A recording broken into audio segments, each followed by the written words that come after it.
যে শেখ মুজিব সারা জীবন গণতন্ত্রের কথা বলে সংগ্রাম করেছে, সেই শেখ মুজিবই ফ্যাসিবাদ স্বৈরতন্ত্রের জন্ম দিয়ে সেই গণতান্ত্রিক পথকে রুদ্ধ করে দিল। ফলে তারও হাসিনার যেমন ক্ষমতাকে নামার কোনো গণতান্ত্রিক পথ সে রাখে নাই, শেখ মুজিবেরও ক্ষমতা থেকে নামার জন্য গণতান্ত্রিক কোনো পথ ছিল না বলে 15ই আগস্ট ধপাস করে তাকে পড়ে যেতে হয়েছে। তাকে কেউ রক্ষা করতে পারে নাই। এই শেখ হাসিনা, তার বোন রেহানা আর তার মেয়ে টিউলিপ, ব্রিটেনের একজন প্রতিমন্ত্রী, মা, খালা আর ভাগ্নি আর ছেলে জয় সিন্ডিকেট করে লক্ষ লক্ষ কোটি টাকা বিদেশে সে পাচার করেছে, আত্মসাৎ করেছে। অথচ তারা যতদিন ক্ষমতায় ছিল মনে হচ্ছিল যে ফেরেশতা, উনি কিছু বোঝেন না। রাত্রিবেলায় উঠেই নাকি তাহাজ্জুদের জন্য জায়নামাজ তালাশ করে। জঙ্গিবাদের ট্রাম্প কার্ড তৈরি করে বাংলাদেশে ইসলামকে ধ্বংস করার জন্য এই 18 বছরে শেখ হাসিনা হাজারো আলেমকে সে নির্যাতন করেছে, হত্যা করেছে। এই স্বৈর শাসক জাতির উপরে চেপে বসেছে কোন সাল থেকে? 6 সালের 28 অক্টোবর থেকে এই কালো ধারা চলেছে 24 সালের 5 আগস্ট পর্যন্ত। সকল রাজনৈতিক দল আমরা একসাথে আন্দোলন করেছি, তুমি নিরপেক্ষ নির্বাচন দাও, দেবে না। তত্ত্বাবধায়ক সরকারের বিধানটা শেখ হাসিনা কর্তৃত্ববাদী ফ্যাসিস্ট এই কেয়ারটেকারের বিধানটাকে সে বাতিল করে দিল। অথচ শেখ হাসিনাই এই কেয়ারটেকারের অধীনে নির্বাচন করে 96-তে ক্ষমতায় এসেছে। ক্ষমতায় এসে তিনি ক্ষমতার সিঁড়ির কথা ভুলে গেলেন। সিঁড়িতে উঠে যদি সে সিঁড়ি সে ফেলে দেয় তাহলে তার নামার কোনো উপায় থাকে? উপায় থাকে না। তো কিভাবে নামলো? টপ করে গেল। উঠতে পারছে কিন্তু নামতে পারে নাই। তার বাপও তাই করেছিল। শেখ মুজিবুর রহমান স্বাধীনতার পর ক্ষমতায় এসে পাকিস্তান আমলের পশ্চিম পাকিস্তানিদের বঞ্চনা, বৈষম্য, অর্থনৈতিক রাজনৈতিক নিপীড়নের কথা বলে, বাংলাদেশের মানুষকে আন্দোলনের, গণ অভ্যুত্থানের কথা বলে এই দেশ স্বাধীন হলো। ঠিক আছে, বাংলাদেশের মানুষ স্বাধীনতা যুদ্ধে ঝাঁপিয়ে পড়েছিল, কিন্তু যেই স্বাধীন হলো ক্ষমতার মসনদে বসে শেখ মুজিবুর রহমান, যে ব্যক্তি সারা জীবন গণতন্ত্রের জন্য সংগ্রাম করলো, তিনি ক্ষমতায় উঠান আমার যে পার্লামেন্টারি সিস্টেম অফ ডেমোক্রেসি, গণতান্ত্রিক পথ তিনি ভুলে গেলেন। তিনি স্বৈর শাসক সেজে 75 সালে কালা কানুন তৈরি করে সমস্ত রাজনৈতিক দল নিষিদ্ধ করলেন, সমস্ত সংবাদপত্র নিষিদ্ধ করে দিলেন। উনার পছন্দ করা দল একটা থাকবে, তার নাম বাকশাল, আর কোনো দল নেই। খবরের কাগজ বন্ধ, ট্রেড ইউনিয়ন বন্ধ। কর্তৃত্ববাদী শাসক, তিনি শাসন ক্ষমতায় চলে গেলেন গণতান্ত্রিকভাবে। 5 বছর পর পর জনগণ ভোট দেবে, ক্ষমতায় যাবে, আর ভোট না পেলে তিনি নেমে এসে নতুন লোক ক্ষমতায় যাবে। গণতান্ত্রিক ধারাবাহিকতার এই গণতান্ত্রিক পথ, যে শেখ মুজিব সারা জীবন গণতন্ত্রের কথা বলে সংগ্রাম করেছে, সেই শেখ মুজিবই ফ্যাসিবাদ স্বৈরতন্ত্রের জন্ম দিয়ে সেই গণতান্ত্রিক পথকে রুদ্ধ করে দিল। ফলে তারও হাসিনার যেমন ক্ষমতাকে নামার কোনো গণতান্ত্রিক পথ সে রাখে নাই, শেখ মুজিবেরও ক্ষমতা থেকে নামার জন্য গণতান্ত্রিক কোনো পথ ছিল না বলে 15ই আগস্ট ধপাস করে তাকে পড়ে যেতে হয়েছে। তাকে কেউ রক্ষা করতে পারে নাই। এই তার মৃত্যু, হাসিনার পতন, এর জন্য আওয়ামী লীগ নিজেরাই দায়ী। গণতান্ত্রিক সব পথ তারা রুদ্ধ করেছে। জনগণের মতামত ছাড়া ক্ষমতায় যাওয়া, জোর করে ভোট কেটে শাসন করা, আবার অন্যকে ক্ষমতায় আসতে দেওয়ার পথকে রুদ্ধ করলে তার তো পতনের কোনো পথ আর খোলা থাকে না। তখন জনতার যে বিস্ফোরণ, এত জুলুম, এত অত্যাচার, এই 18 বছরে বাংলাদেশের অর্থনীতিকে ফোকলা করে দিয়েছ। ব্যাংকগুলোতে টাকা নেই, 1 লাখ টাকা 50,000 টাকার চেক দিলে ব্যাংক টাকা দিতে পারে না। এখন শ্বেতপত্র, সেদিন আমি ঢাকার জাতীয় সংলাপে ছিলাম, শেখ হাসিনার দুর্নীতি তদন্তের জন্য শ্বেতপত্রের যে কমিশন হয়েছে তার প্রধান হচ্ছে দেবপ্রিয় ভট্টাচার্য, দেশের একজন বিখ্যাত অর্থনীতিবিদ। তার কাছে আমি বললাম, আমার পাশে তিনি বসা ছিলেন, বলে যে পরোয়ার ভাই, আমার হাতে যদি শ্বেতপত্র তদন্তের দায়িত্ব না পড়লো তো শেখ হাসিনা যে কি করে গিয়েছে তাই জাতি জানতে পারতো না। হাজার হাজার কোটি টাকা সে বিদেশে পাচার করেছে, লক্ষ লক্ষ কোটি টাকা পাচার করেছে। রূপপুর পারমাণবিক কেন্দ্র থেকে, আরো বড় বড় মেগা প্রকল্প থেকে। এই শেখ হাসিনা, তার বোন রেহানা আর তার মেয়ে টিউলিপ, ব্রিটেনের একজন প্রতিমন্ত্রী, মা, খালা আর ভাগ্নি আর ছেলে জয় সিন্ডিকেট করে লক্ষ লক্ষ কোটি টাকা বিদেশে সে পাচার করেছে, আত্মসাৎ করেছে। অথচ তারা যতদিন ক্ষমতায় ছিল মনে হচ্ছিল যে ফেরেশতা, উনি কিছু বোঝেন না। রাত্রিবেলায় উঠেই নাকি তাহাজ্জুদের জন্য জায়নামাজ তালাশ করে। এখন সব বেরোয় যাচ্ছে।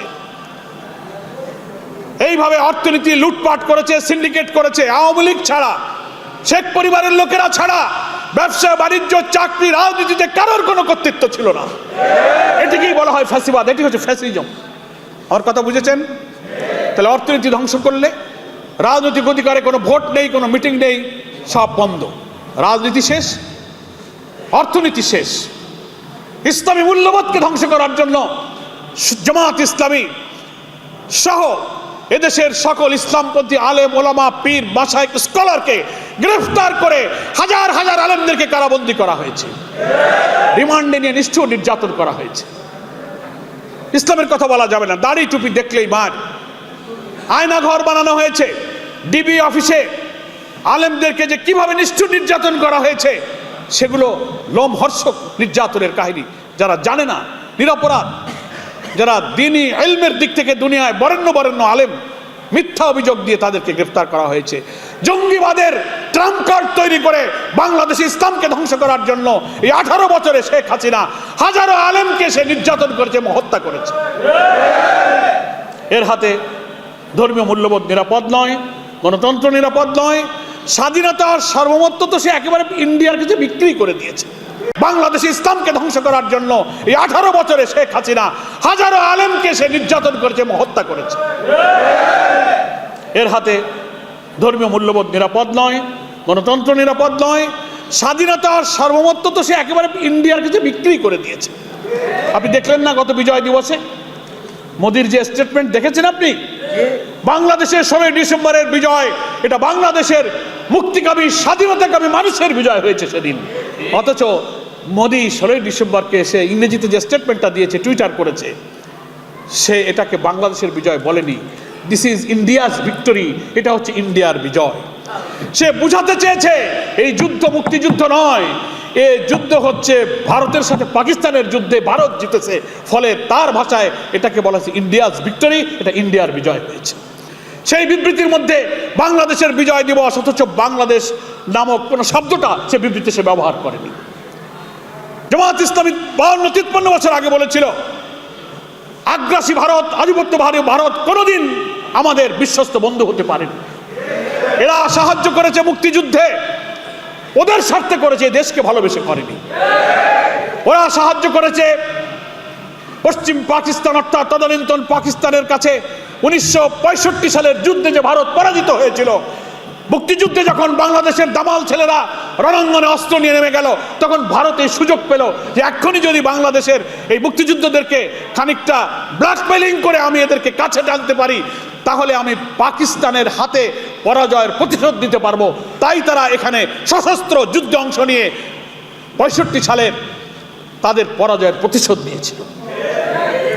তারা এই দেশকে ভালোবেসে সাহায্য করেনি। তাই যদি হতো তো স্বাধীনতার পর আপনারা ইতিহাস দেখবেন, স্বাধীনতার অব্যবহিত পর বাংলাদেশের শিল্প কল কারখানা থেকে মেশিনারি যন্ত্রাংশ সম্পদ সব ভারতীয় সৈন্যরা লুটপাট করে ইন্ডিয়ায় তারা নিয়ে যাচ্ছিল।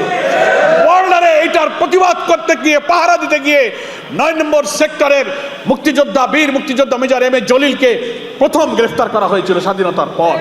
ইতিহাস বলে মেজর এম এ জলিলই হচ্ছে স্বাধীন বাংলাদেশে প্রথম রাজবন্দী, তিনি প্রথম গ্রেফতার হয়েছেন। তিনি প্রতিবাদ করেছিলেন স্বাধীনতার পরে কেন ভারতের সৈন্যরা আমার দেশ থেকে লুটপাট করে নিয়ে যাচ্ছে। ওরা আমার দেশের স্বাধীনতা যুদ্ধে সাহায্য করেছিল ওদের স্বার্থে। ওরা এখান থেকে সম্পদ লুট করবে, ওরা রাজনীতি নিয়ন্ত্রণ করবে, অর্থনীতি নিয়ন্ত্রণ করবে, ক্ষমতায় কে উঠবে আর নামবে ভারত ঠিক করে দেবে, এই অসৎ উদ্দেশ্যে তারা আমাদের স্বাধীনতা দিয়ে সাহায্য করেছিল। এটা 53 বছর প্রমাণ দিয়েছে মোদির বিবৃতিতে। তারা আমাদের বিজয়কে বলে ইন্ডিয়াস ভিক্টরি। আমরা ঠিক জানাই, আমরা লজ্জিত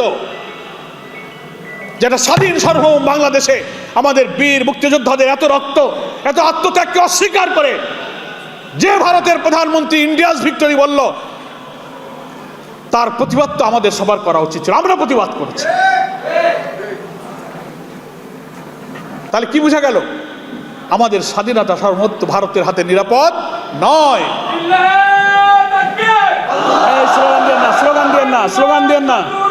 স্লোগান দেন না।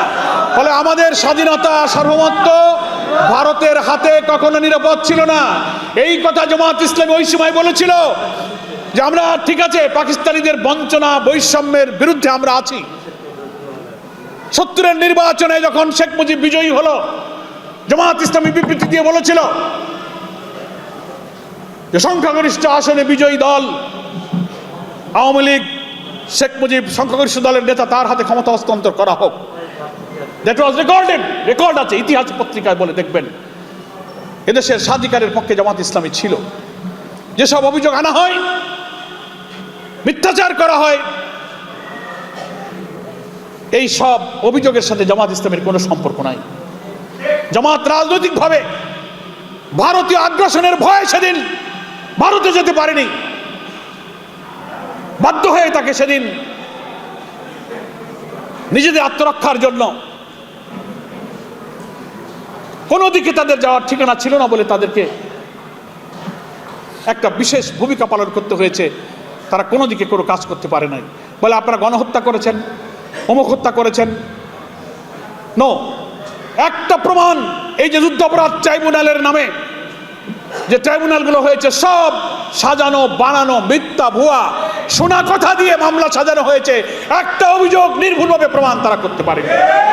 আমাদের প্রিয় নেতৃবৃন্দ কখনো কোনো ক্রিমিনাল অফেন্স করেনি, ফৌজদারি অপরাধ করেনি। হ্যাঁ, রাজনৈতিকভাবে সেই সময়কার যারা জামাত ইসলামী ছিলেন, অনেক সময় রাজনৈতিক কারণে অনেক মতপার্থক্য থাকতে পারে। এটা রাজনৈতিক মতপার্থক্যের ব্যাপারে আপনার আমার ভিন্ন ব্যাখ্যা থাকতে পারে।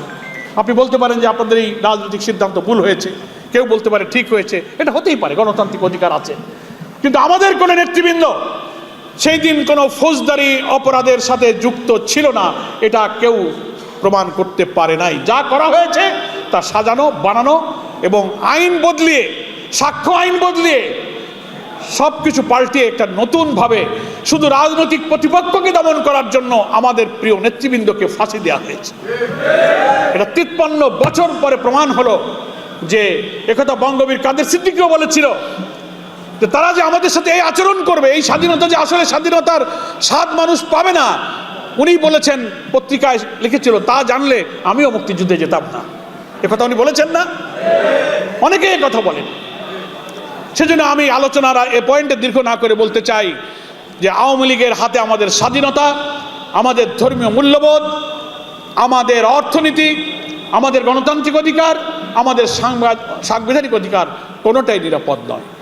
কেয়ারটেকার সরকারের বিধান বিএনপি, আওয়ামী লীগ সকলেই মেনে নিয়ে তারা ক্ষমতায় আসলো, পরে এসে এটা উনি আর মানলেন না।